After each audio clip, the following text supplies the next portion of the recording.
What's going on, everybody? So, doing the ethics and civility discussion assignment. I think there's 12, 13 of them. So, let's get started. Discussion number one. Think of a time which a relational partner's communication with you was unethical. Which of the 5 ethical ideals does this person not live up to and why? Responsibility, employees damaging clients' property, not letting me know. Had one guy, he had a backpack blower on, blowing off driveway, and client had a brand new 2023 Chevy Duramax in the driveway, and the employee just backing up, just boop, and right into it. Didn't say anything. Well, the client saw the scratch, saw the nick, brand new, checked his cameras, had it plain as day, and employee ended up getting a lot of trouble for that. Number 2, think of a time which you communicated or treated someone in a way that was unethical. Which of the 5 unethical ideals did you not demonstrate? Truthfulness. So I used kind of the same example the book did, just because it kind of hit home. Bought a piece of equipment. I didn't tell anybody because it wasn't in the budget, and so when it showed up, everybody like, "Why is that here?" And I said, "Well, I bought this." And of course, nobody was happy, and I was doing my best to justify why I thought my decision, because I'm the owner, was the best. I will say, check mark. It did work out, but that was one of those things where I probably should have talked to everybody first. Number 3, create your own example to demonstrate the difference between moral absolutism and moral relativism. So the quick definitions of both. The moral absolutism is the belief that actions are wrong or right no matter what. There is no gray area, there's no exceptions. The moral relativism is there's exceptions to the rule. And so I went with kind of it has you, once you do a scenario, I went with a little bit, this is like extreme, but saw in the news just, the Russian-Ukraine war. And there was some about the families escaping. And it got me to, and I've seen this in movies before too, but let's say you had a family in a war-torn area in the world, and they're trying to escape. They come across a vehicle, it's not theirs, keys are in it, it cranks up, it runs, and they take it to escape, and they make it out alive. Is it stealing? One says yes, the other one says they needed it to survive. Another example is like survival. There's rules like wildlife and game. You can't kill certain animals at certain times of the year, but if you're ever lost in the woods and it's not deer season, but you kill a deer out of season, but you're doing it to survive, then you won't get a ticket for it. Number 4, you had to read the narrative in the book by Aaron. Can you relate to experiencing in a way? Yes. I think we've all been manipulated in some shape, form, or fashion. Have you experienced a relational transgression with someone you know? What impact did it have on the relationship? Explain why. So this is kind of for both, but me and called him a buddy at the time. We were going for the same. A position came up at work, and it was in a different department, and we both had kind of given the idea of, that might be an interesting change of scenery, because it did require a location just a little bit further down the street, not very far.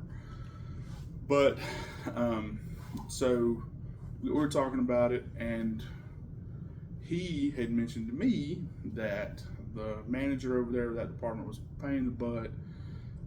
Nobody liked working for him. That's why they had an open position kind of thing. They're kind of going through all this. So I brushed it off, didn't think much about it, didn't throw my name in the hat. A week later, he comes in, he got the position. He went and applied, and I said, "Dude, I thought you said it wasn't worth it, this and that." And he's like, "Well, I think maybe I can go."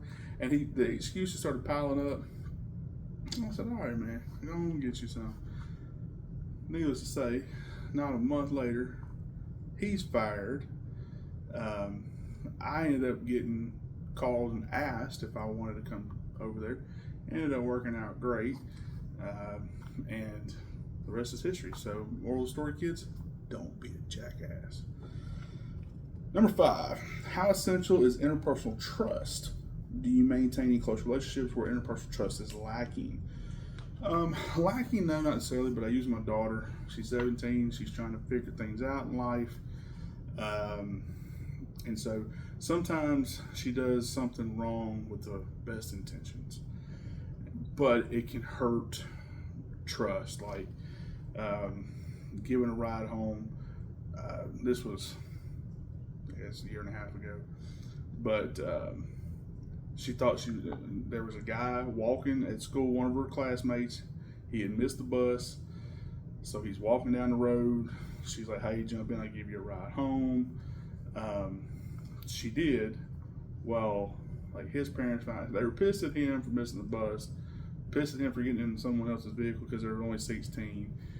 She knows there's not supposed to be anybody riding with her in the vehicle type. I mean, it was just, her heart was in the right place, but it was one of those things where, like, after that, I had to kind of like, hey, you can't let nobody, I don't care what kind of excuses you get. And that was what it was she done it once and I didn't know. The second time I found out, and that's when like the whole story unraveled, and I was like, no. I'm not doing this again. I don't care what excuse he gives you. He misses the bus, he can walk. I bet he won't miss the bus again. So, number 6. We had to watch a clip from Stranger Things. Which types of deception there was a table in the book, do you see going on, and explain how? So, use concealment, false excuses, insincerity, and outright lying is what I saw. He concealed the reason for not going to see her. He came up with false excuses for not going to see her. Showed insincerity when he said that, like, I miss you already, trying to get off the phone with her. And then just outright lying about his not being sick or in the need to go see her. Number 7, read Javante's narrative. How is this a good example of benevolent deception? Okay. So this one, and then part 2 is, have you ever done something like this before? So this is where he is, he's dealing with an Alzheimer's patient that is remembering his wife, but his wife passed away. I think it's right. I agree with it. He's not stressing the patient. You sit there. If this is one of those deals where if you're being too honest, you're probably making things worse and unnecessarily worse. And then kind of in that same thread, my son, when he was a little younger, his grandfather passed away. Great grandfather passed away. And he asked because he had run around the funeral home and his little cousins playing. But they had seen him laid in the casket. And he asked if he was sleeping, and we said, "Yes, buddy, he's sleeping. It's all right." Number 8, deception. Is deception always a bad thing? No. Let me tell you why. Let me explain. Your significant other comes in and says, "How do I look in this?" You say, "Great." I don't give a damn what you're thinking. You say, "Great. Perfect, beautiful, wonderful." Deception is not always a bad thing. Provide an example of what you consider a low stakes act of deception and a high stakes act of deception. So, like, don't you do it. Don't you let that dog do it. Sorry. Go lay down. Wife, she goes and gets her nails done. She comes in. She asks me, "Do I like the color of her nails?" Yes. That's low stakes. Whether I do or don't, yes, I do. Low stakes. Nothing gonna happen. High stakes. It's if you have a significant other that is lying and hiding about a gambling problem. I've seen this before. Gambling is rough. I've seen second mortgages and stuff taken out, not knowing. Rough stuff.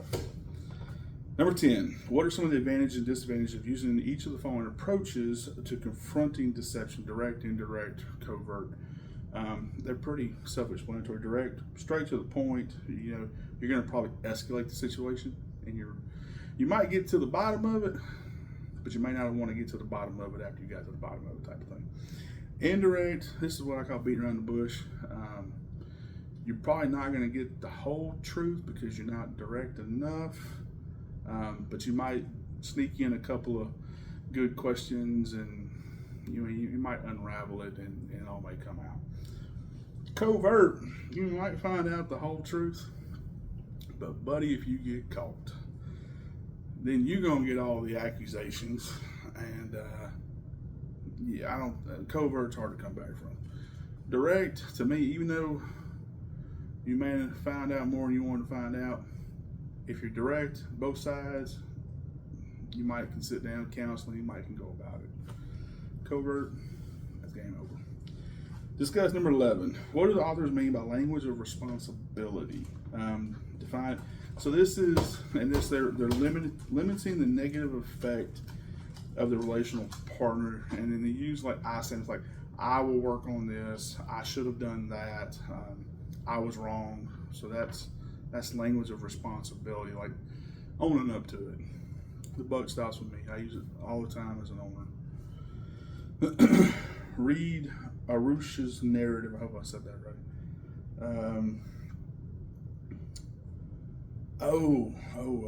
This is old boy that decided he wanted to tell his wife that he didn't like her cooking. Brave man. What are your thoughts regarding what he describes? Explain using what you learned. He uses the language of responsibility to diffuse the situation before it becomes a situation. So that was good. This next one though, and his approach, is his approach good for his relationship? Why or why not? To me, we don't know enough. Because while he did, he kind of used the it's not you, it's me thing, I think, here, as far as trying to get ahead of not liking what she was cooking. We don't know if this is him telling this story or a eulogy of somebody telling the rest of this story, because she may have made him eat that thing upside the head after he tried to limit the negativity. Don't know. Number 13. We had to list 334 ways. No, I'm sorry, page 334. Felt like 334 ways to state disagreement respectfully. Define. So first off, I see it differently.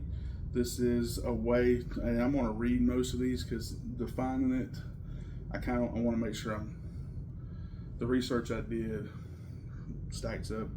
So when you say I see it differently, this approach acknowledges that there's multiple perspectives, and that yours is different. It's kind of a non-confrontational way to basically say I disagree with what you're saying. What I understand is this is my, what had happened was, but this one involves sharing an understanding of an issue rather than just outright disagreeing with somebody. It's kind of it gives room for further thought. I like to say it plants that seed of, you may not know what you're talking about, just listen to me real quick. I have information I'd like you to consider.